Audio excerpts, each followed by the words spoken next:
B yang lebih serius menyangkut Indonesia bangkrut itu adalah ketika akhlak atau moral bangsa ini sudah hancur. Hukum itu ada dalam tulisan, tapi tidak ada dalam kehidupan sehari-hari. Aparatur keamanan, mohon maaf, kalah oleh preman.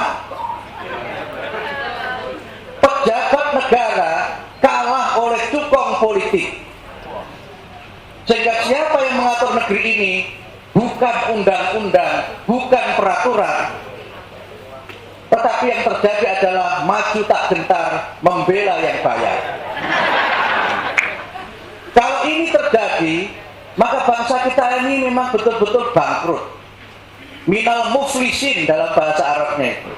Orang-orang yang muflis, bangkrut, bokeh.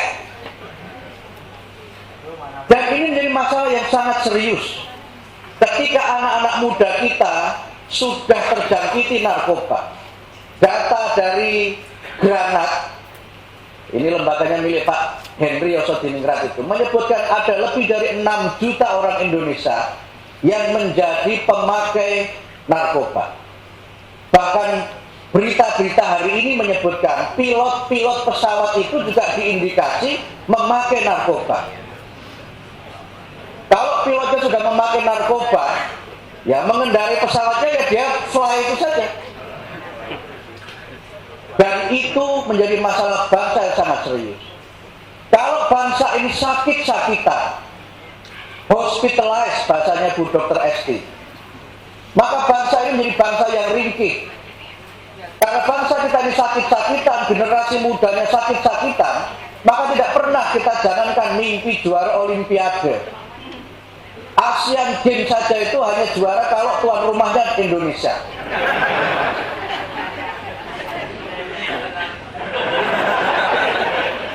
Saya bukan ini Pak, kita bicara fakta Pak. Dan itu dalam cabang olahraga yang bisa ada unsur subhatnya. Misalnya karate, itu kan jurinya bisa main sana sini. Yang tidak bisa disubhati seperti sepak bola, mana pernah kita juara? Tidak pernah. PSSI pun juga tidak jelas masa depan. Kalau kita kemudian masih berada pada seperti ini, maka bisa jadi Indonesia masih menjadi Indonesia, wilayahnya utuh, tetapi yang mengatur bukan lagi presidennya, bukan gubernurnya, bukan pangdamnya, bukan kapolrinya, tapi entah siapa. Tentu kita tidak ingin Indonesia yang kedua ini terjadi. Tidak ingin kita ini melihat Indonesia itu bangkrut. Yang kita ingin adalah Indonesia yang ketiga, yaitu Indonesia yang berkemajuan. Potensi ke arah itu ada. Para ahli meramalkan Indonesia itu berpotensi menjadi negara nomor 4 terbesar di dunia pada tahun 2045. Loh kan 100 tahunnya 2045 Pak. Tahun 2035 Indonesia diperkirakan menjadi negara 8 besar dunia, G8. Sekarang sudah G20. Sudah kelompok negara government 20 dunia. Dan itu bukan sesuatu yang mustahil. Kalau semua kelemahan yang kita lihat itu kita perbaiki. Indonesia punya potensi menjadi negara besar karena penduduknya nomor 4 terbesar di dunia. Bahkan mungkin bisa nomor 3 di dunia, menyalip Amerika. Menyalip India dan Cina mustahil karena dua negara ini sama-sama produktifnya. Tapi Indonesia ini sangat produktif. Angka kelahirannya di atas 1,3% per tahun. Di Indonesia itu orang melahirkan banyak yang meninggal. Angka kematian bayi sangat tinggi, kematian ibu melahirkan sangat tinggi. Aisyah yang bekerja dalam program emas itu dengan mitra-mitra yang lainnya berusaha menyelamatkan ini. Tetapi kemudian kalau kita lihat, potensi itu juga bisa diperkuat dengan sumber daya manusia yang berkualitas. Banyak, kalau tidak berkualitas, ya masalah yang terjadi.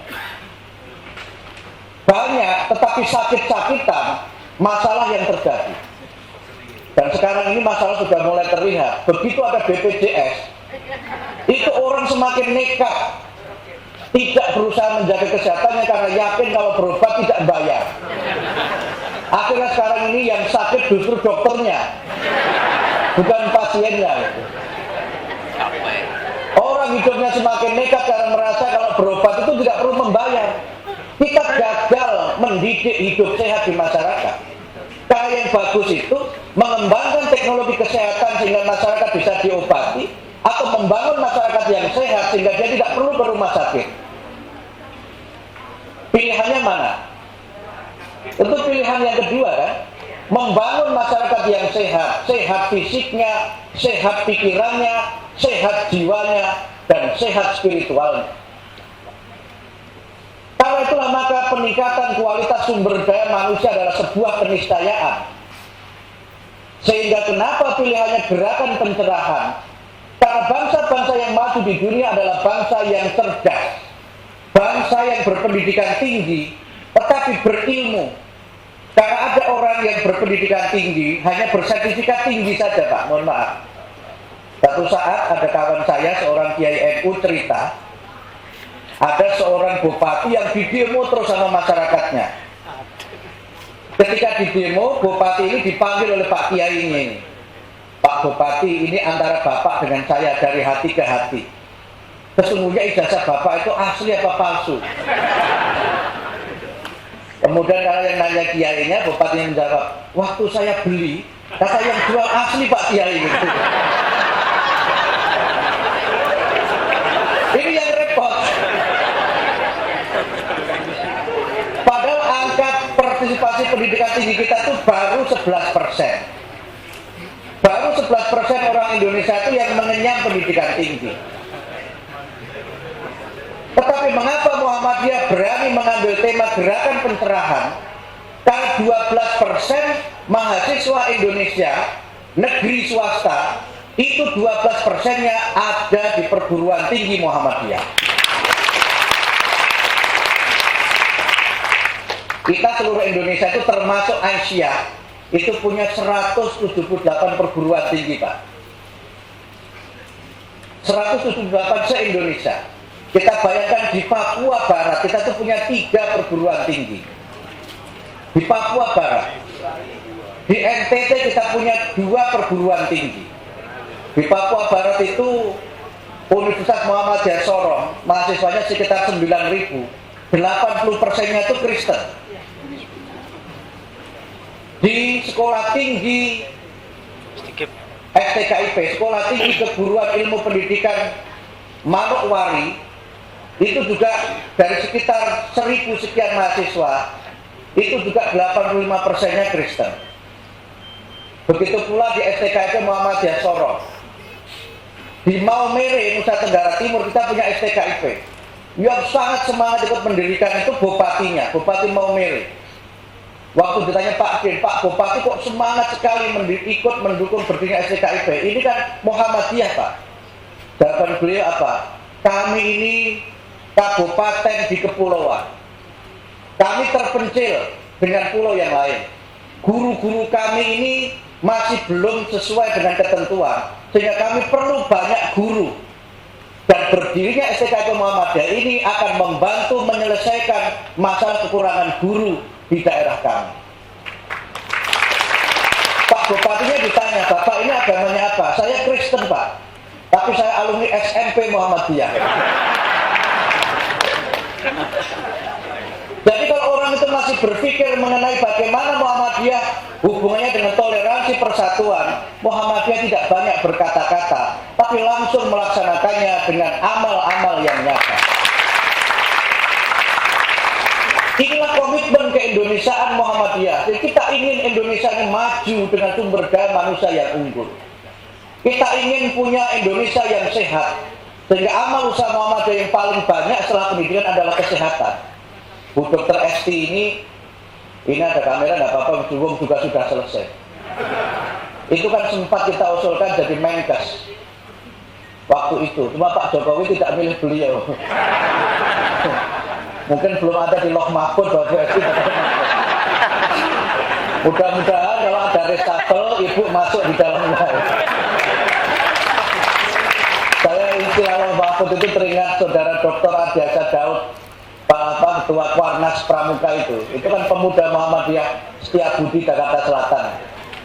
Pada waktu dia jadi menteri saya tanya, Mas, Bang kok bisa jadi Menpora, ceritanya gimana? Sudah di Loh Mahfud saya bahwa ada nama saya menjadi Menpora. Saya jadi ingat itu, Bu. Coba saya kemudian bertanya waktu itu, saya Ketua Umum PP Pemuda Muhammadiyah, Bang Adiasa yang Ketua Cabang. Saya bilang, memang untuk jadi menteri itu ternyata cukup jadi di cabang saja. Untuk Ketua Umum pusat ini rupanya kita ini tidak masuk makomnya menjadi menteri. Di atasnya menteri pun sulit, karena tadi tidak punya isi tas itu. Kita ingin Indonesia ini sehat. Rasio dokter dengan pasien kita itu masih jauh di bawah. Idealnya rasio dokter dengan masyarakat itu kan 1 dibanding 2.500. Kita ini masih di atas 3.500. Tapi Muhammadiyah juga tidak hanya mengkritik, tidak hanya sekedar mengentertain masalah ini. Muhammadiyah memberi solusi. Dari sekitar 79 ya Bu, 79 fakultas kedokteran di Indonesia, negeri swasta, Muhammadiyah punya 10 fakultas kedokteran. Insya Allah tahun 2016 nanti tambah satu lagi, Universitas Muhammadiyah Surabaya akan punya fakultas kedokteran. Berarti kita akan punya 11. Stikersnya jangan ditanya. Sekolah Tinggi Ilmu Kesehatan Muhammadiyah itu jangan ditanya berapa jumlahnya. Tapi inilah yang kami lakukan.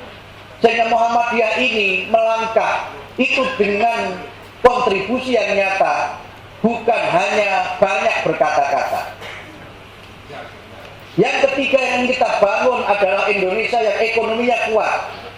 Sehingga Muktamar Muhammadiyah ke-47 di Makassar menekankan pilar dakwah Muhammadiyah yang ketiga selain pendidikan dan kesehatan adalah ekonomi. Baru saja diselenggarakan pertemuan saudagar Muhammadiyah di Surabaya. Target kita adalah membangun, melahirkan berapa Bu? 1.000 saudagar Muhammadiyah.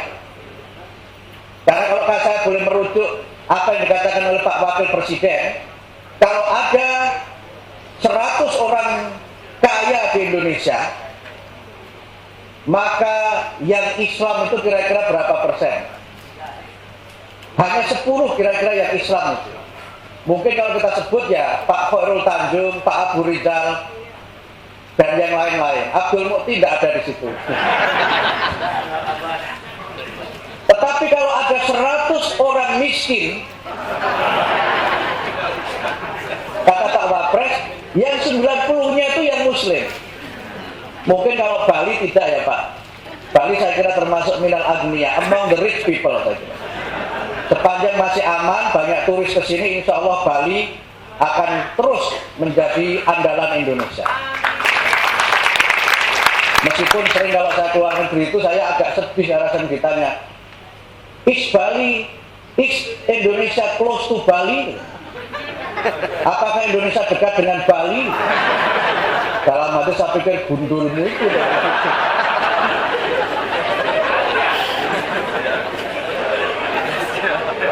Ini yang masalah ini siapa ini? Indonesianya apa bulenya ini yang masalah ini? Dengan waktu saya ke Amerika itu ikut program pertukaran pemuda, saya tinggal di rumah keluarga namanya Pak John O'Connor itu petani tapi kaya raya di Amerika. Dia sambil makan malam itu cerita ke saya, Mukti, saya mohon maaf yang sebesar-besarnya. Saya itu tidak tahu kalau di dunia ini ada negara bernama Indonesia. Saya itu baru tahu bahwa ada negara bernama Indonesia setelah saya menerima surat dari Washington bahwa akan ada tamu seorang Muslim dari Indonesia tinggal di rumah saya. Ternyata setelah saya terima surat itu saya buka peta dunia, ternyata negara kamu tuh besar sekali ya. Makanya saya itu berpikir negara besar terletak di khatulistiwa, tengah-tengahnya dunia, kok orang tidak tahu? Itu yang bermasalah siapa? Nah yang sedihnya itu mohon maaf, Indonesia itu menjadi terkenal di dunia itu karena dua peristiwa yang dua-duanya musibah.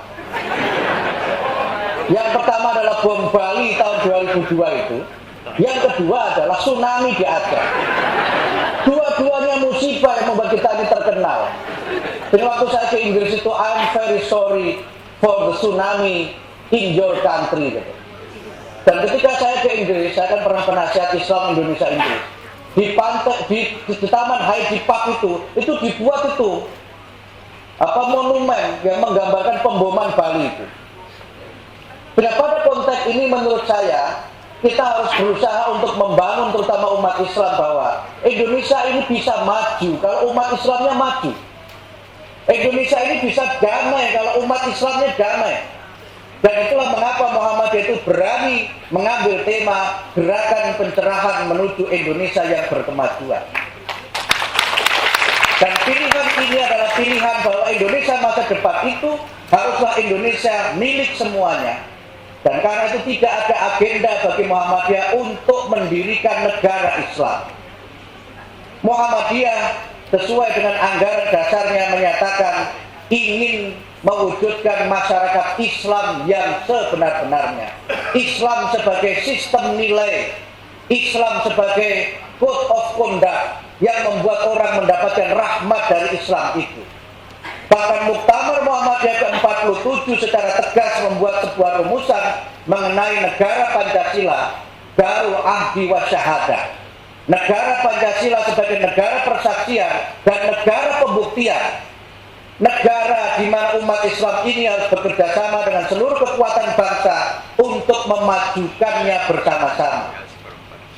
Negara di mana kita ini umat Islam ingin menjadi saksi sejarah, litakunu syuhada'a 'alan nas, menjadi saksi sejarah bahwa Indonesia ingin maju karena Islamnya. Bapak-bapak dan ibu-ibu, sebelum saya diingatkan panitia, karena sudah ngicet-ngicet dari tadi. Kalau kita lihat dunia Islam sekarang itu hancur. Arab Spring yang terjadi pada tahun 2011, yang terjadi bukanlah musim semi di Arab, tapi yang terjadi adalah Arab Fall. Musim gugur dan kehancuran negara-negara Arab. Kita lihat Mesir, kita lihat Libya, kita lihat Tunisia, kita lihat Syria, kita lihat Irak.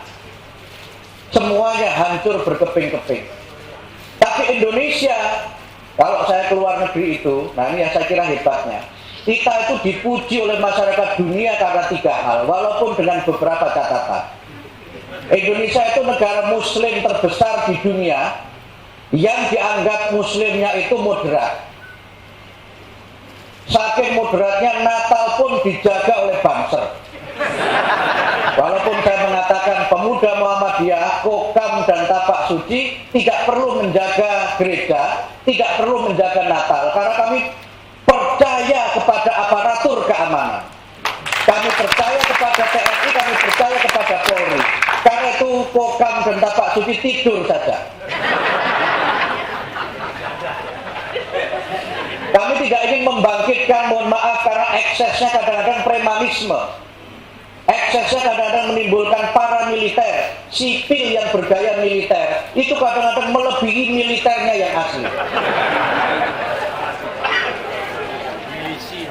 Kita begitu toleran, luar biasa. Kan ada istilah milisi ya. Militer. Kemarin saya dikirimi kawan lewat media sosial itu, seorang yang pakai baju sinterklas, sholat berjamaah di masjid. Pakai baju sinterklas, tapi sholat juga di masjid. Ini kalau ngimami, jangan-jangan diganti nanti malam kudus. Tapi tidak, saya kira. Kita dianggap negara yang sangat toleran. Kemudian yang kedua, negeri muslim yang demokrasinya berjalan dengan baik, walaupun masih demokrasi yang prosedural. Dan kita juga dianggap maju dalam bidang hak asasi manusia, terutama menyangkut peran kaum perempuan. Arab Saudi itu perempuan baru bisa memilih tahun ini. Indonesia sudah memilih dari sejak pemilu pertama kali tahun 55. Anggota DPR kita itu banyak yang perempuan, menteri-menterinya banyak yang perempuan. Selain laki-laki yang maju, perempuan juga maju. Meskipun beberapa hal ada eksesnya. Orang sering mengatakan kalau ada laki-laki yang hebat, di belakangnya ada perempuan yang kuat. Tetapi ada yang bilang kalau ada perempuan yang sukses, ada istri-istri yang sukses, di belakangnya ada suami-suami yang stres.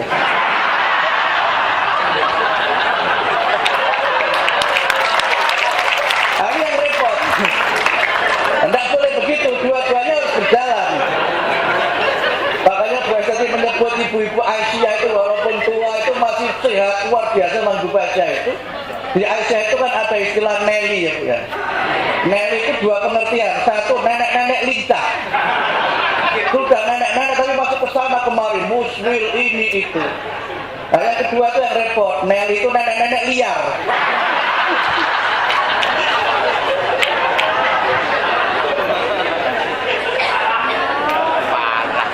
Ini yang mengeluh itu bapak-bapak biasanya Bu SD. Itu loh si mbahmu itu loh sudah. Ras jelas katanya begitu. Amboyo ning omah ngurusi putune malah iki ngurusi Aisyah wae gitu.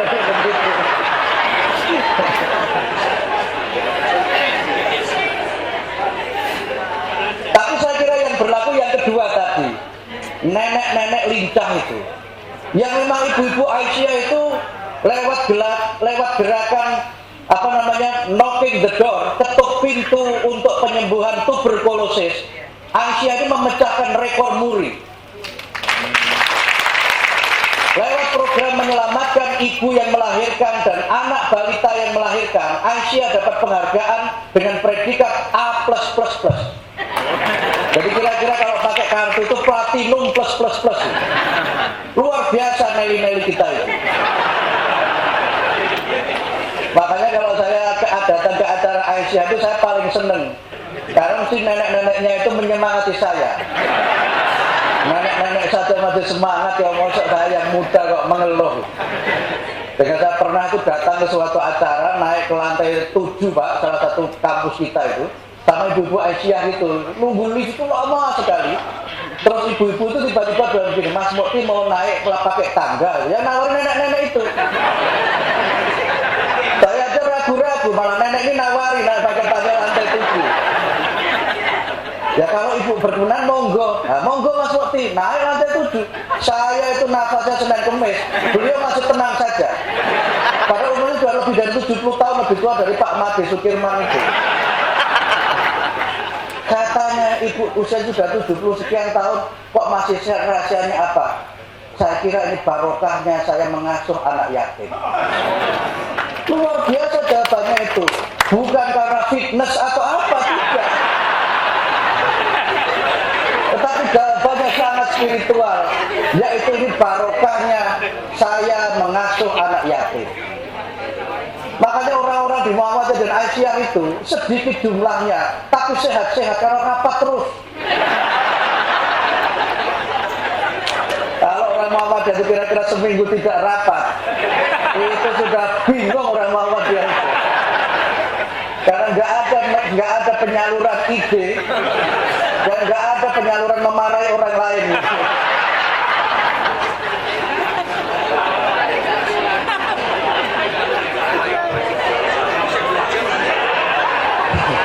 Jadi Indonesia yang berkemajuan itu Indonesia yang sehat, yang sumber daya manusianya unggul, tapi juga Indonesia yang demokrasinya berjalan dengan baik. Karena itu Muhammadiyah mengusulkan beberapa perubahan untuk Indonesia masa depan. Misalnya Pak Panglima, Pak Kesbangpol, Muhammadiyah mengusulkan supaya Indonesia itu punya GBHN lagi. Kalau toh namanya tidak GBHN lagi, semacam GBHN. Karena kalau tidak, kita ini bisa berjalan ke arah yang mana tidak jelas. Kalau dalam bahasa Islamnya itu fi dholalin mubin. Indonesia bisa berada pada kesesatan yang nyata. Tapi kalau punya GBHN, insya Allah Muhammad Indonesia ini ala siratin mustaqim. Sehingga nanti siapapun presidennya, dia tidak bikin yang aneh-aneh. Dia tidak bikin manuver-manuver yang coba-coba. Tetapi semuanya sudah ada koridornya. Saya ingat ketika Obama itu terpilih menjadi presiden Amerika, saya termasuk yang sangat berharap bahwa kiblat politik Amerika, khususnya terhadap Islam itu berubah. Terutama setelah Obama pidato di Mesir, kemudian datang ke Jakarta. Orang Indonesia pun senang sekali. Dengan dia bilang bakso apa itu, nasi goreng, semengira karuan itu. Tetapi saya kemudian tersadar ketika saya membaca majalah Newsweek, di situ diulas bahwa orang mungkin kecewa dengan Obama. Karena sesungguhnya bedanya Obama dengan Bush, Itu seperti hanya bedanya Pepsi dengan Coca-Cola. Dan ternyata betul, begitu Obama menjadi presiden, kebijakan politiknya terhadap Timur Tengah tidak berubah, kebijakan politiknya mengenai Indonesia dan kawasan lain juga tidak berubah. Begitu kasus Freeport itu diangkat, pasukan Amerika di Darwin sudah mulai ribut di sana. Tidak berubah. Karena apa? Dia punya haluan. Nah kita ini, kalau tidak punya haluan, nanti ganti presiden, habis Pak Jokowi nanti ganti siapa, terus bikin manuver ini itu, maka kita memang sebagai bangsa akan bisa menjadi bangsa yang coba-coba itu. Karena itulah maka kita mengusulkan supaya kita perlu punya lagi itu. Muhammadiyah termasuk mengusulkan amandemen terbatas. Yang kedua, kita mengusulkan komposisi anggota MPR. Sekarang ini negara dikuasai partai politik. Anggota DPR itu seluruhnya 100% kulluhum jami'an, semuanya itu dari partai politik. Dulu kan masih ada fraksi TNI Polri. Menurut saya TNI Polri itu wajib kita perjuangkan karena tidak ikut memilih, tapi tidak boleh ada wakil. MPR itu sekarang juga isinya seluruh DPR dan DPD. DPD itu juga boleh dari unsur partai yang nyalon DPD. Padahal yang dulu kan sudah bagus, ada DPR, kemudian ada utusan daerah dan ada utusan golongan. Saya bukan dalam rangka berpikir primordial, bagaimana organisasi sebesar Muhammadiyah, sebesar NU atau yang lainnya yang ikut mendirikan Indonesia tidak punya wakil di MPR. Nasib kita ini ditentukan seluruhnya oleh para politisi yang sebagian besarnya itu bukan politisi yang punya ilmu dan punya integritas. Ini problem kita. Sehingga kalau kemudian DPR-nya memilih KPK yang kita nilai paling lemah dari sekian calon yang ada itu, kami sudah mulai ragu-ragu walaupun kami harus menerima hasilnya karena itu kewenangan DPR yang terhormat. Jangan sampai KPK itu berubah dari Komisi Pemberantasan Korupsi menjadi Komisi Penyelamat Koruptor. Gejalanya ada, tapi tentu kita harus menghormati proses itu. Dan oleh karena itu maka agar Indonesia tetap pada on the track, maka Muhammadiyah juga harus menjadi kekuatan yang kritis, bisa mengkritik, tapi juga harus konstruktif. Tidak reaktif, tapi tidak ada solusi. Karena itu kalau Muhammadiyah kadang-kadang mengkritik Pak Menteri, mengkritik Pak Gubernur, tolong diterima sebagai niat baik Muhammadiyah untuk negeri ini dan para pejabat negeri ini berada pada jalan yang benar. Muhammadiyah mengusulkan Pak, supaya otonomi itu ditarik dari tingkat daerah ke tingkat provinsi. Karena dengan otonomi tingkat daerah itu yang terjadi itu otonomi menghabiskan dana. Bukan otonomi di mana daerah itu menjadi berdaya. Cara menghabiskan dana dan untuk naik menjadi pejabat itu pakai pendekatan isi tas itu, maka laporan dari Menteri Dalam Negeri, separuh dari kepala daerah itu sekarang sedang menempuh studi di pondok pesantren yang berbeda-beda. Sebagian di pesantren Cipinang, sebagian di Sukamiskin, sebagian mungkin di tempat-tempat yang lainnya. Sehingga ada kritiknya begini. Ini sudah ada bilang sudah MC-nya itu. Otonomi yang di tingkat daerah itu seringkali menimbulkan primordialisme kedaerahan yang berlebihan. Beban masyarakat menjadi semakin berat. Menutup ceramah saya ini, saya cerita suatu saat, ini hanya anekdot saja. Ada nelayan Tegal yang ditangkap di Pekalongan. Ini ceritanya di Jawa Tengah. Nelayan Tegal itu ditangkap di Pekalongan dengan tuduhan mencuri ikan Pekalongan. Waktu ditangkap itu, nelayan itu bilang, kenapa kamu ditangkap? Kamu mencuri ikan Pekalongan. Oh tidak, saya tidak mencuri ikan Pekalongan. Saya mengejar ikan Tegal yang lari ke Pekalongan.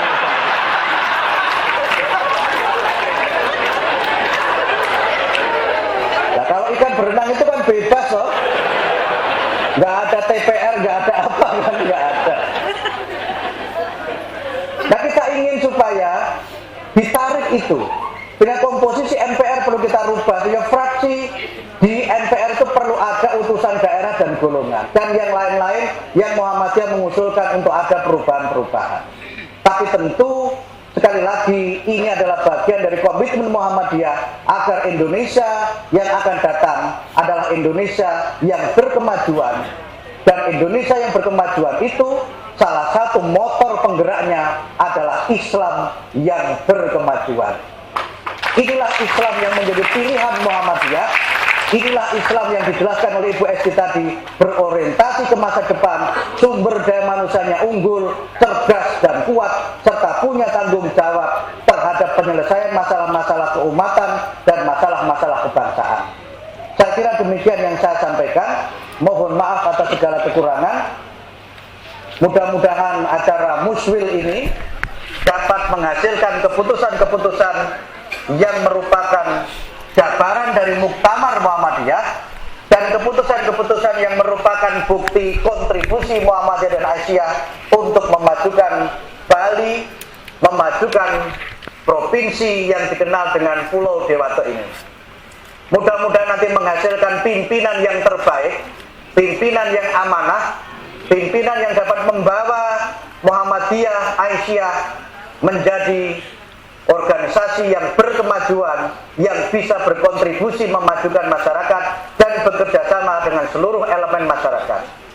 Memilihlah dengan penuh tanggung jawab, jangan memilih karena ada yang membagi cash, jangan memilih karena ada yang memberi isi tas, tapi pilihlah mereka yang berkualitas, yang punya integritas, dan mereka yang memang juga kader-kader yang dapat kita andalkan.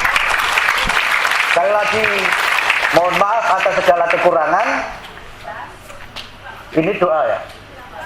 Tidak ya? Bukan.